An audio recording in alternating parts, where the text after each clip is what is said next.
ठीक है। Now we are going to study about temperature dependence of resistivity या temperature dependence of resistance की बात करते हैं हम लोग। बेसिक फॉर्मूला हम लोगों ने पढ़ा हुआ है, R is equals to ml upon n e square a tau, या R is equals to rho into L by A होता है, ये हम लोगों ने पढ़ा है। ठीक है, तो R अगर हम कंपेयर करें तो रो बराबर होगा m upon n e square tau, क्योंकि रेजिस्टिविटी में एरिया और लेंथ नहीं आता, it is only the property of material. ठीक है, अब ये दोनों के दोनों डिपेंड करते हैं टाउ पर। अगर हम बाकी सब चीज़ें ना चेंज करें तो ये टाउ पर डिपेंड करते हैं। अगर मेटल के लिए बात करूं तो रेजिस्टेंस या resistivity is reciprocal to relaxation time. अब जितने फास्ट कोलिजन होंगे, ड्रिफ्ट वेलोसिटी जितनी तेज होगी, टाउ उतना कम हो जाएगा, रेजिस्टिविटी उतनी ज़्यादा हो जाएगी। अब ड्रिफ्ट वेलोसिटी तेज कब होगी? जब टेम्परेचर ज़्यादा होगा। तो किसी मेटल का टेम्परेचर ज़्यादा होने पर रिलैक्सेशन टाइम कम हो जाएगा, जिससे रेजिस्टिविटी बढ़ जाएगी।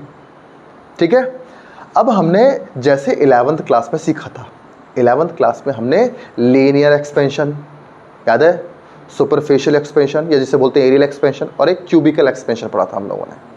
चलो हम बात करते हैं लीनियर। एक बार लीनियर एक्सपेंशन याद करो आप लोग। लीनियर एक्सपेंशन में क्या रखा था हमने? यूनिट लेंथ पर डिग्री राइज इन टेम्परेचर पर जितना लेंथ इंक्रीज करता है कोई भी मेटल या कोई भी वायर, वो उसका linear coefficient of linear expansion होता है। कोएफिशिएंट बनाने से क्या फ़ायदा भाई? फिजिक्स ज़्यादातर यूनिट की बात करती है। तो पर degree Celsius, 1 degree Celsius temperature बढ़ाने पर 1 मीटर की वायर का, मैंने 1 मीटर की वायर लिया, पहले ले लिया मैंने कॉपर, स्टील, आयरन, बहुत सारी वायर है, सबका मैंने 1 डिग्री सेल्सियस, सबकी लेंथ कितनी है? 1 मीटर, सबका मैंने 1 डिग्री सेल्सियस इंक्रीज किया। सब में जितना लेंथ बढ़ा, ये एक वायर है, ये एक वायर है, ये एक वायर है, कोई कॉपर की है, कोई लेड की है, कोई आयरन की है, कोई स्टील की है, जैसा आप बोलो। अब मैंने सबको गर्म किया, सबका टेम्परेचर 1 डिग्री सेल्सियस बढ़ाया मैंने। 1 डिग्री सेल्सियस टेम्परेचर बढ़ाने पर देखता हूँ कोई इतना इंक्रीज़ होता है, कोई इतना सा इंक्रीज़ होता है, कोई इतना सा इंक्रीज़ होता है, कोई और भी कम इंक्रीज़ होता है। जो सबसे ज़्यादा 1 डिग्री सेल्सियस टेम्परेचर बढ़ाने पर कितना लेंथ बढ़ा, जितना बढ़ा उसको हम बोलें क्या? Linear expansion. तो ये जो अल्फा है यहाँ पर, ये कोफिशिएंट है कि हर 1 डिग्री सेल्सियस पर कॉपर इतना इतना इतना इतना लेंथ बढ़ाता चला जाएगा। अब वहाँ पे तो हमने मैकेनिकल प्रॉपर्टी पढ़ी थी इस वायर की। इस वायर किससे बना है? मेटल से। तो मेटल की हमने वहाँ जो प्रॉपर्टी पढ़ी थी टेम्परेचर डिपेंडेंस वाली, वो हमने मैकेनिकल प्रॉपर्टी पढ़ी थी। लेकिन हम यहाँ पे पढ़ेंगे कंडक्टर की प्रॉपर्टी पढ़ेंगे। कंडक्टर मतलब जो चार्ज को फ्लो कराएगा। वहाँ पे हमने मैकेनिकल प्रॉपर्टी पढ़ी, खींचने वाली प्रॉपर्टी पढ़ी, गर्म करने पर एक्सपेंशन हुआ। लेकिन यहाँ पे हम गर्म करने पर मेजर कर रहे हैं किसको? रेजिस्टेंस को मेजर कर रहे हैं, कितना अपोजिशन देगा। 1 डिग्री सेल्सियस टेम्परेचर बढ़ाने पर कोई भी वायर है, पर डिग्री सेल्सियस टेम्परेचर बढ़ाने पर कितना रेजिस्टेंस इंक्रीज करेगा, वही हम उसको वहाँ पे भी हम एक कोएफिशिएंट बनाने वाले हैं। इस अल्फा का रिलेशन था alpha is equals to final length minus initial length, यानी original length upon original length into increase in temperature. ऐसा ही फॉर्मूला बना था, ये कोएफिशिएंट बना था ओरिजिनल लेंथ में पर डिग्री सेल्सियस इंक्रीज टेम्परेचर कराने पर जितना लेंथ इंक्रीज हुआ। यहाँ पे भी हम भी अल्फा फिर से बनाएंगे, लेकिन यहाँ पे लेंथ की जगह हम क्या ले रहे हैं बेटा? रेजिस्टिविटी। तो final resistivity, initial resistivity, original resistivity, वही इनिशियल रेजिस्टिविटी, दैट इज और पर डिग्री इंक्रीज इन टेम्परेचर। ठीक है बेटा। तो 1 डिग्री सेल्सियस टेम्परेचर बढ़ाने पर यूनिट रेजिस्टिविटी में कितना रेजिस्टिविटी इंक्रीज होती है? जितनी रेजिस्टिविटी इंक्रीज होती है वो उस मटेरियल की क्या होती है? अल्फा। क्या सबका अल्फा सेम होगा? देखो सबकी रेजिस्टिविटी ओरिजिनल मैंने ले लिया। ये जो रेजिस्टिविटी है रो वन है किसी टेम्परेचर, मान लो कितने टेम्परेचर पे है? 0 डिग्री सेल्सियस पर। हमने बहुत सारी वायरें ले ली, क्या किया? सबकी लेंथ तो सेम है लेकिन सबकी रेजिस्टिविटी अलग अलग है। क्यों भाई सबकी रेजिस्टिविटी अलग अलग है? लास्ट टाइम बताया था मैंने, अभी बताया था। सबकी रेजिस्टिविटी अलग अलग क्यों है? क्योंकि सब में number of electrons per unit volume अलग अलग है। हमने सबका लेंथ सेम रखा लेकिन सबकी रेजिस्टिविटी अलग अलग है। ठीक है, अब हमने सबको एक ही टेम्परेचर पे रखा, ये रखा मैंने एक ही चेंबर में डाल दिया, टेम्परेचर सबका सेम। ठीक है, एक ही टेम्परेचर रखा, 0 डिग्री सेल्सियस कर लिया। तो 0 डिग्री सेल्सियस पर मतलब एक टेम्परेचर पर रेजिस्टिविटी सबकी कैसी है? सेम। ठीक है, अब मैंने क्या किया? मैंने बोला कि ये एक वायर है जिसकी रेजिस्टिविटी है ρ1, मतलब ओरिजिनल रेजिस्टिविटी। ठीक, अब मैंने बोला डेल्टा टी टेम्परेचर पर या 1 डिग्री सेल्सियस पर या डेल्टा टी टेम्परेचर बढ़ाने पर कितनी रेजिस्टिविटी चेंज हुई? तो पहले रेजिस्टिविटी क्या थी? ρ1, बाद में रेजिस्टिविटी क्या हो गई? ρ2। कितनी रेजिस्टिविटी चेंज हो गई? ρ2 माइनस ρ1।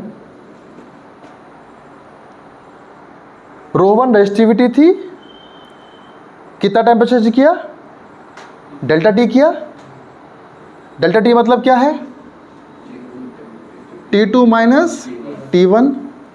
T1 टेम्परेचर पे रेजिस्टिविटी कितनी थी? ρ1। T2 टेम्परेचर पे रेजिस्टिविटी कितनी हो गई? ρ2। कितना टेम्परेचर चेंज हुआ? तो डेल्टा टी ρ1 रेजिस्टिविटी थी, डेल्टा टी टेम्परेचर चेंज किया तो रेजिस्टिविटी कितनी चेंज हो गई? ρ1 में कितनी चेंज हो गई? ρ2 माइनस ρ1 चेंज हो गई। तो अब मैंने बोला यूनिट रेजिस्टिविटी में, यूनिट मतलब 1, यूनिट रेजिस्टिविटी में और यूनिट टेम्परेचर चेंज करने पर कितनी रेजिस्टिविटी चेंज हुई? ρ2 minus ρ1 upon ρ1 into delta T. Unit resistivity change करने पर और यूनिट टेम्परेचर चेंज करने पर कितनी रेजिस्टिविटी चेंज हुई? यही क्या हो गया? अल्फा। तो आप समझ गए, हमने याद कर लिया कि एक वायर था जिसकी रेजिस्टिविटी ρ1 थी। ठीक है, अब उसकी 1 डिग्री सेल्सियस टेम्परेचर बढ़ाने पर उसकी यूनिट रेजिस्टिविटी में कितना बदलेगा? तो उसका हमने अल्फा नोट कर लिया। हमने हर एक अलग अलग वायर का अल्फा मेजर कर लिया। ठीक है, क्योंकि हर एक वायर पर डिग्री सेल्सियस पर अलग अलग रेजिस्टेंस अपना बढ़ाएगी। हर वायर 1 डिग्री सेल्सियस टेम्परेचर बढ़ाने पर अलग अलग रेजिस्टेंस बढ़ाएगी। अब 1 डिग्री सेल्सियस टेम्परेचर बढ़ाने पर कितना रेजिस्टेंस बढ़ाती है? अल्फा। तो 2 डिग्री पे कितना का बढ़ाएगी? 2 अल्फा। 3 डिग्री पे 3 अल्फा। समझ आगे नहीं आ गया? है ना? तो वही काम हो गया। मैंने बोला ये कॉपर वायर है, 1 डिग्री सेल्सियस टेम्परेचर बढ़ाने पर अल्फा लेंथ बढ़ गई तो 2 डिग्री पे 2 अल्फा बढ़ जाएगी। क्लियर हो गया? तो अब हमारा अल्फा का रिलेशन पता लग गया हम लोगों को। वो रिलेशन क्या आया, इससे हमें क्या फ़ायदा मिलने वाला है? तो देखो ध्यान से, alpha is the temperature coefficient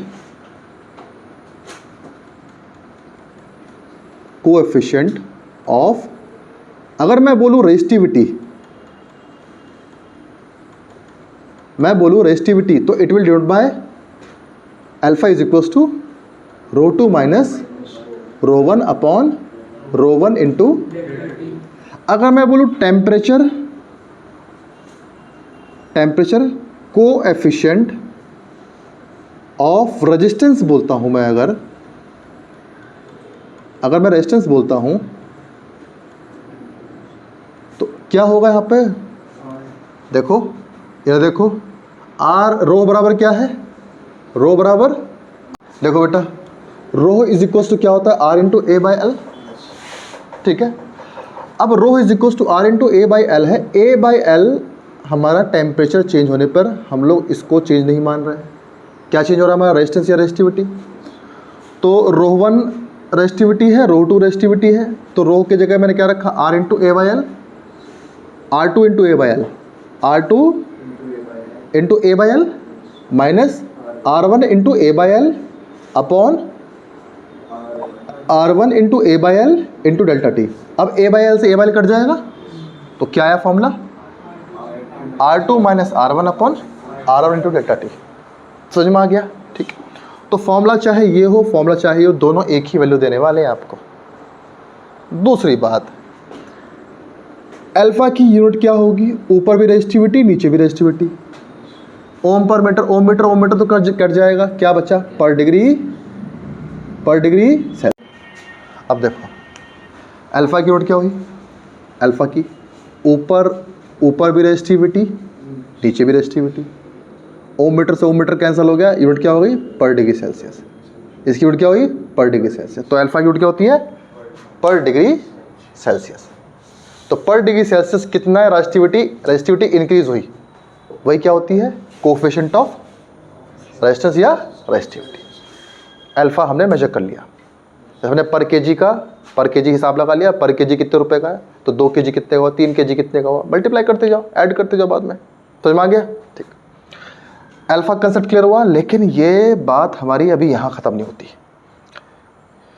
इसको नोट कर लोगे बेटा, इसको तो नोट करने की कोई ख़ास ज़रूरत नहीं है आपको। अब देखो ध्यान से, अब ज़रा हम बात करते हैं, ज़रा ये अल्फ़ा को नोटिस करो।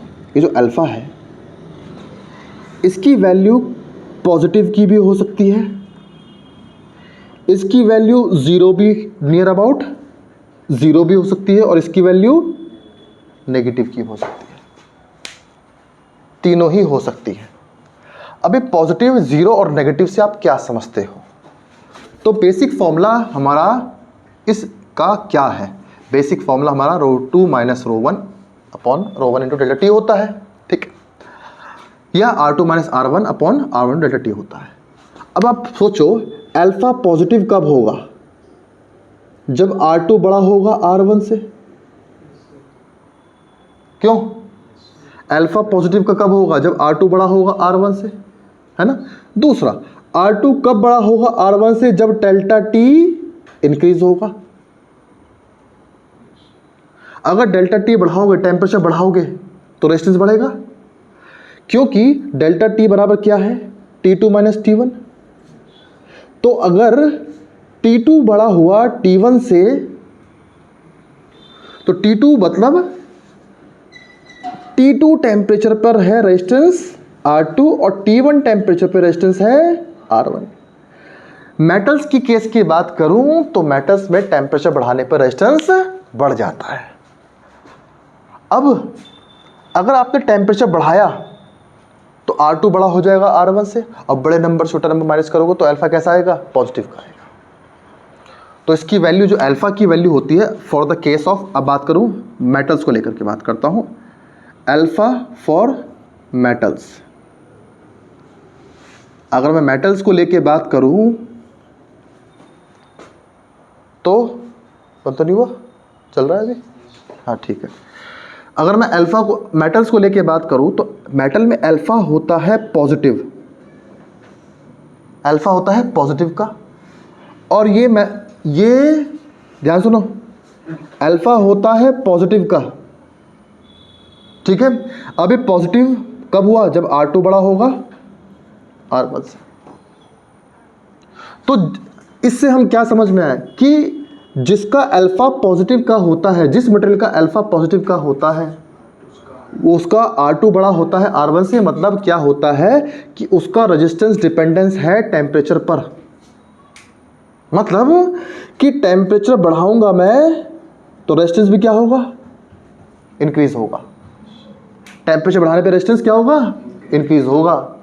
मैं फिर से बता रहा हूं, जिन मटेरियल्स का अल्फा पॉजिटिव का होता है उससे तुम्हें क्या पता लगेगा कि अगर उन मटेरियल का टेम्परेचर बढ़ाओगे तो उनका रेजिस्टेंस भी क्या होगा, इंक्रीज होगा। जैसे फॉर एग्जांपल कॉपर की बात करें,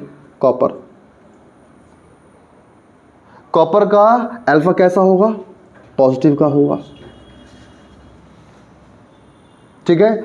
अब इसका तुम टेम्परेचर बढ़ाओ तो इसका रेजिस्टेंस बढ़ेगा। क्यों रेजिस्टेंस बढ़ेगा, क्योंकि इसका अल्फा क्या होता है, पॉजिटिव का होता है।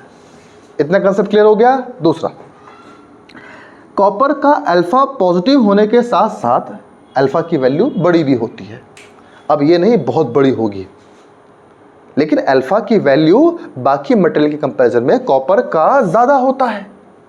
अब बताओ अल्फा ज़्यादा कब होगा, अल्फा ज़्यादा कब होगा, जब R2 बड़ा होगा R1 से। जितना ज़्यादा, क्योंकि अल्फा मेजरमेंट होगा R2 माइनस R1 से, चेंज इन रेजिस्टेंस से। जितना ज़्यादा वेरिएशन आएगा पर डिग्री सेल्सियस टेम्परेचर इंक्रीज करने पर, जितना वेरिएशंस होंगे इसमें, अल्फा की वैल्यू उतनी ही ज़्यादा होगी। तो जिस मटेरियल का अल्फा ज़्यादा, वो मटेरियल का रेजिस्टेंस ज़्यादा डिपेंड करेगा टेम्परेचर पर। बात समझ में आ गई, ठीक है। तो मैंने बोला एक मटेरियल है जैसे कॉपर है, तो कॉपर का अल्फा बाकियों से बहुत ज़्यादा होता है, तो इट मीन्स कॉपर पर डिग्री सेल्सियस टेम्परेचर इंक्रीज करने पर कॉपर का रेजिस्टेंस भी बहुत ज़्यादा चेंज होगा, बहुत ज़्यादा इंक्रीज होगा। अब कॉपर का अगर मैं ग्राफ बना के देखूं टेम्परेचर के साथ में, तो ग्राफ कैसा बनेगा इसका, ऐसा बनेगा। अगर मैं बोलूं इधर रेजिस्टिविटी है, इधर टेम्परेचर है, इधर रेजिस्टिविटी इधर टेम्परेचर है, या रेजिस्टेंस टेम्परेचर है, तो देखो ना बड़े तेजी से स्लोप बढ़ रहा है, देख रहे हैं। टेम्परेचर बाद में कम चेंज कर रहे हैं, लेकिन रेजिस्टिविटी बहुत तेजी से इंक्रीज हो रही है।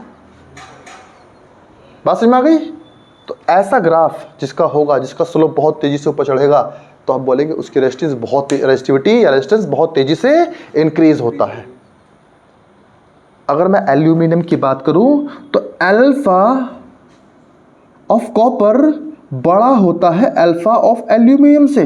इससे क्या समझ में आया आपको, इससे हमें यह समझ में आया कि कॉपर का रेजिस्टेंस ज़्यादा डिपेंड करता है टेम्परेचर पर एज कंपेयर टू एल्यूमिनियम। तो एक आंसर, एक क्वेश्चन और हो गया आपके लिए, या एक आंसर और हो गया आपके लिए। एल्यूमिनियम की वायर हम ओवरहेड के लिए यूज़ करते हैं, बाहर की जो खंभों पे तार होती हैं सब एल्यूमिनियम की होती है। क्यों नहीं हम कॉपर की यूज़ करते हैं? कॉपर की वायर घर के अंदर की यूज़ करते हैं। कॉपर की वायर घर के अंदर हम इसलिए यूज़ करते हैं जैसे कि घर के अंदर का टेम्परेचर क्या होता है, कम। टेम्परेचर कम होगा तो रेजिस्टेंस भी कम होगा, टेम्परेचर कम होगा तो रेजिस्टेंस कम होगा। तो इसलिए हम कॉपर को घर के अंदर यूज़ करते हैं, एल्यूमिनियम को घर के बाहर यूज़ करते हैं, क्योंकि एल्यूमिनियम का रेजिस्टेंस टेम्परेचर पर डिपेंड कम करता है एज कंपेयर टू कॉपर। बाहर क्या है, धूप है, गर्मी है, टेम्परेचर बढ़ेगा तो एल्यूमिनियम का रेजिस्टेंस जल्दी जल्दी इंक्रीज नहीं होगा, लेकिन कॉपर होता तो अपना रेजिस्टेंस फटाफट इंक्रीज कर लेता। ठीक है बेटा, तो ये रीज़न भी है। अच्छा, अब आगे बात करते हैं हम लोग। तो ये तो मेटल्स की बात हो गई, अल्फा फॉर मेटल्स। लेकिन कुछ ऐसे मेटल होते हैं, मेटल्स की ही बात करता हूं, जो ऐसे होते हैं जिनका अल्फा वो बड़ा होता है या बराबर होता है 0 के। मतलब उनका अल्फा बहुत ही छोटा होता है। इसका मतलब उनका रेजिस्टेंस टेम्परेचर पर डिपेंड बहुत ही कम करता है। इससे ये समझ में आया कि उनका रेजिस्टेंस टेम्परेचर पर डिपेंड ना क्या करता है, या हम टेम्परेचर बढ़ाएंगे तो उनका रेजिस्टेंस इंक्रीज नहीं होगा। अल्फा बहुत बहुत बहुत छोटा है, इससे समझ में आया कि आप टेम्परेचर बढ़ाओगे और रेजिस्टेंस ना के बराबर चेंज होगा। वो कौन से मेटल होते हैं? वो ज़्यादातर वो बने होते हैं मिक्सचर ऑफ मेटल से बने होते हैं, उन्हें बोलते हैं एलॉयज। तो यही तो खास बात है एलॉयज की। अगर हम बात करें अल्फा फॉर एलॉयज, अल्फा जो होता है एलॉयज का,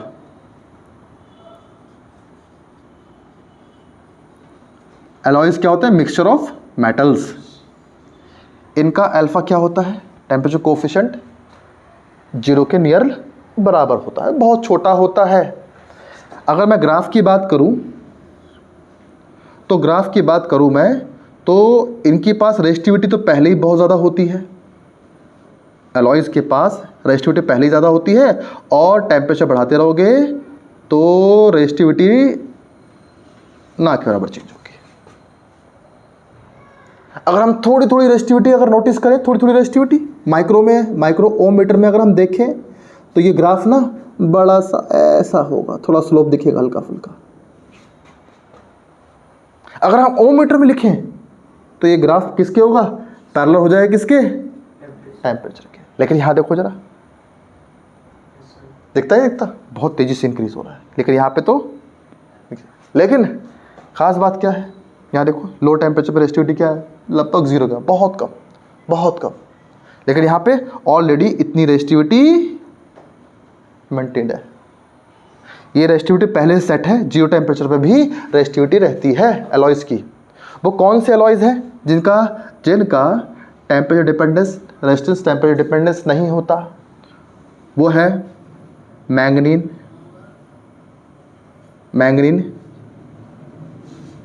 कांस्टेंट 10,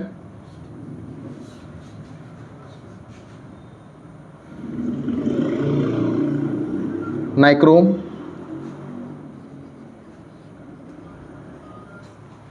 ये जो मटेरियल होते हैं ये हाई रेजिस्टिविटी वाले मटेरियल होते हैं। दूसरा, इनका रेजिस्टेंस टेम्परेचर डिपेंडेंस नहीं होता। अब आपसे वाइवा में क्वेश्चन पूछा जाए क्यों हम यूज़ करते हैं नाइक्रोम, मैंगनीन, कांस्टेंट 10 का, अभी तुम्हें पता नहीं है कहाँ यूज़ करते हैं। तो आंसर है, अब आप समझते हो बात कि अगर इनका रेजिस्टेंस चेंज नहीं होता, तो हम रेजिस्टेंस बनाना किससे चाहेंगे, कॉपर से कि इनसे?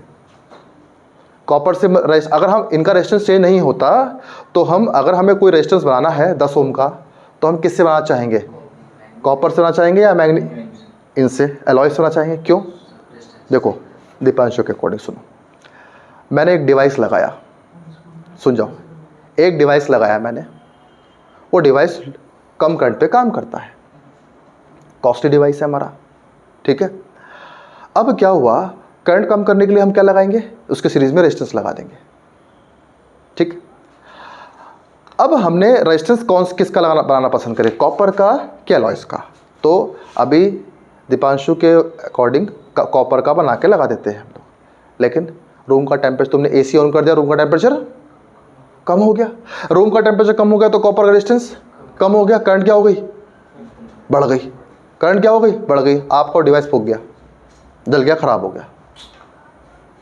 उसी डिवाइस को बचाने के लिए तो मैंने रेजिस्टेंस लगाया था, कॉपर से मैंने लंबी वायर का बना करके मैं रेजिस्टेंस बना दिया मैंने, तो सुटेबल नहीं है कॉपर। दूसरी बात ये है, कॉपर का रेजिस्टेंस बहुत ज़्यादा डिपेंड करता है किस पर, टेम्परेचर पर, तो कॉपर का रेजिस्टेंस नहीं बन सकता, कॉपर कॉस्टली भी बहुत होता है। हम ऐसी वायर का रेजिस्टेंस बनाना पसंद करेंगे जो टेम्परेचर के साथ रेजिस्टेंस चेंज ना हो, टेम्परेचर घटे या टेम्परेचर बढ़े, रेजिस्टेंस चेंज ना होगा, वो बनेगा एलॉयज़ का। तो बताओ, अब क्वेश्चन ये है, हम स्टैंडर्ड रेजिस्टेंस किससे बनवाते हैं, कौन से मटेरियल का यूज़ करते हैं स्टैंडर्ड रेजिस्टेंस बनवाने के लिए, एलॉयज़ का यूज़ करते हैं। तो एलॉयज़ का यूज़ होता है स्टैंडर्ड रेजिस्टेंस बनाने के लिए। तो आपके स्कूल में जब प्रैक्टिकल करोगे तो वहाँ पे है हमारे पास रेजिस्टेंस बॉक्स है। तो रेजिस्टेंस बॉक्स के अंदर, अगर ओरिजिनल रेजिस्टेंस बॉक्स है तो आप देखना उसके अंदर नीचे 2 ओम, 3 ओम, तो 2 ओम, 4 ओम, 5 ओम जैसे भी है, 20 ओम, 10 ओम जैसा भी, सब बहुत सारे रेजिस्टेंस हैं उसमें, ठीक है। प्लग निकालो, रेजिस्टेंस निकाल लो। उसके नीचे लगी होती हैं कॉइल्स लगी होती हैं, कॉइल ऐसे बनती है, ठीक है। अब क्योंकि एक बड़ी वायर को आपको एक जगह रखना है तो क्या करना पड़ेगा, उन्हें लूप के फॉर्म में रखो। एक रील का वो ऐसा बना लो, ऐसे छोटा सा, उस पर वायर लपेट दो, ठीक है। 2 ओम का आना है तो लेंथ डिसाइडेड है, 10 ओम का आना है तो लेंथ बढ़ा दो, वायर को पतला कर दो। रेजिस्टेंस बढ़ाने के लिए हम क्या करते हैं, लेंथ बढ़ाते हैं और क्रॉस सेक्शन एरिया कम करते हैं, यही तो करते हैं। तो यही चीज़ है उसके अंदर। तो उसके अंदर मैंगनीन या कांस्टेंट की वायर यूज होती है स्टैंडर्ड रेजिस्टेंस देने के लिए, 2 ओम, 4 ओम, 10 ओम, 20 ओम रेजिस्टेंस देने के लिए, ऑफर करने के लिए हम वहाँ पे जो बनाते हैं स्टैंडर्ड रेजिस्टेंस बनाते हैं रेजिस्टेंस बॉक्स के अंदर, वो वायर से बनी होती है, वो रेजिस्टेंस वायर से बना होता है। और वो वायर किस मटेरियल का होता है? कांस्टेंटन या मैग्नीन का होता है। रिहोस्टेट देखा आपने? रिहोस्टेट में जो काली सी वायर लपेटी होती है, स्लाइड करते हैं उसके ऊपर, वो भी वेरिएबल रेजिस्टेंस देने के लिए होता है, वो नाइक्रोम का होता है। वो वायर नाइक्रोम का होता है, वो भी एलॉय होता है ना? तुम्हारे स्कूल में होगा रेजिस्टेंस, रिहोस्टेट है 100 ओम का होगा, 50 ओम का भी होगा। कराया था आज? हाँ, देखना आप लोग, ठीक है। तो alloys are used, these alloys are used to make standard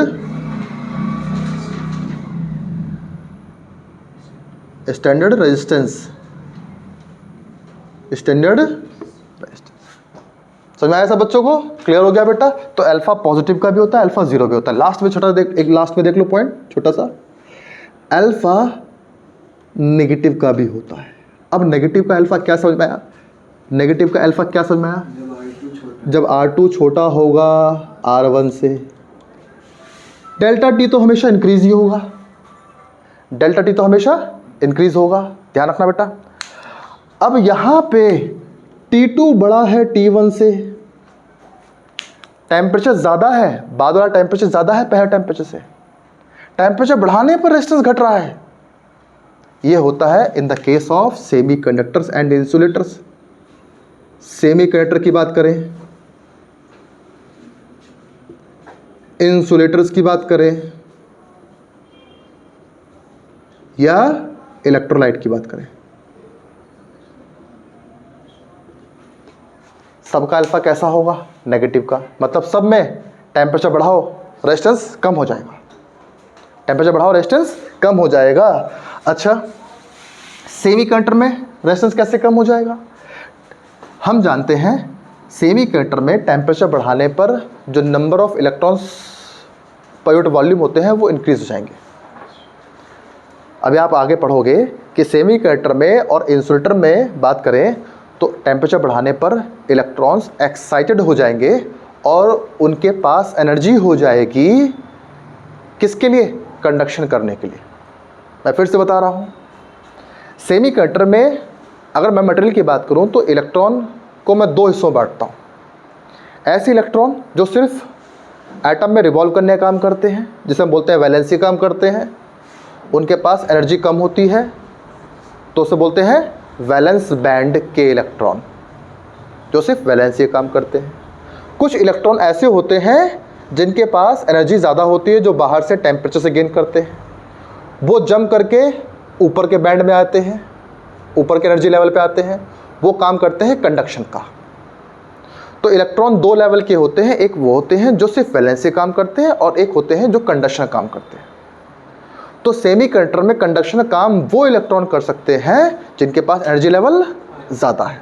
अब एनर्जी लेवल ज़्यादा कब होगी एटम्स में? आप जानते हो, जब टेम्परेचर बढ़ेगा। तो सेमी कंडक्टर में number of electrons per unit volume जब बढ़ेगा जब टेम्परेचर इंक्रीज होगा।